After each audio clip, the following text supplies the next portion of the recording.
उन्हाळ्यामध्ये नाचणीचे आंबील का व कसे घ्यावे? नाचणी हा कॅल्शियमचा उत्तम सोर्स आहे, त्यामुळे ते हाडांना बळकट करण्याचे काम करत असते. शिवाय नाचणीमध्ये आयर्न देखील आहे, ते आपले एचबी वाढवणार आहे आणि रक्तवर्धक म्हणून काम करणार आहे.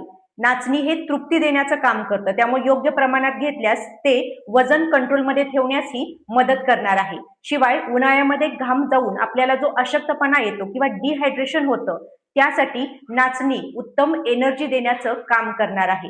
म्हणून उन्हाळ्यामध्ये नियमित 1 ग्लास जर तुम्ही नाचणीचे आंबील पिले तर तुमचे सगळे प्रॉब्लेम्स दूर होऊ शकतील आणि ते तुमच्या शरीरातील उष्णताही कमी करणार आहे. नाचणीचे आंबील बनवताना नाचणीचे पीठ अर्धा ते 1 तासासाठी पाण्यामध्ये भिजत ठेवायचे आहे, जेणेकरून पिठाच्या गाठी तयार होणार नाहीत.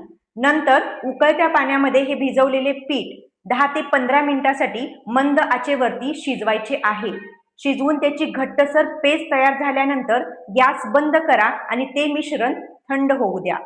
त्यानंतर त्या पेजमध्ये समप्रमाणामध्ये ताक ऍड करा.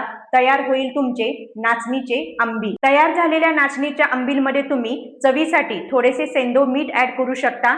त्यामध्ये सब्जा ऍड करा, कोथिंबीर ऍड करा आणि थोडीशी जिरेपूड देखील ऍड करू शकता. जर तुम्हाला वजन कमी करायचं असेल किंवा ऑलरेडी वजन जास्त असेल तर नाचणीचे आंबील एकदम पातळ करून प्यायचे आहे. जर तुम्हाला पचनाच्या तक्रारी असतील, पचन क्रिया तुमची एकदम वीक असेल तर तिथेही घट्टसर आंबील प्यायचे नाही, थोडेसे पातळ आंबीलच प्यायचे आहे. हे आंबील सकाळी तुम्ही ब्रेकफास्टला किंवा दिवसा कधीही घेऊ शकता. रात्री हे आंबील अजिबात घ्यायचे नाही. याबद्दल तुम्हाला कोणतीही शंका असल्यास तुम्ही कमेंटमध्ये जाऊन मला नाचणी असा मेसेज करू शकता आणि यासारख्या अधिक महत्त्वपूर्ण माहितीसाठी माझ्या व्हॉट्सअप ग्रुपला जॉईन होण्यासाठी दिलेल्या नंबरवरती तुम्ही जॉईन ग्रुप असा मेसेज देखील करू शकता.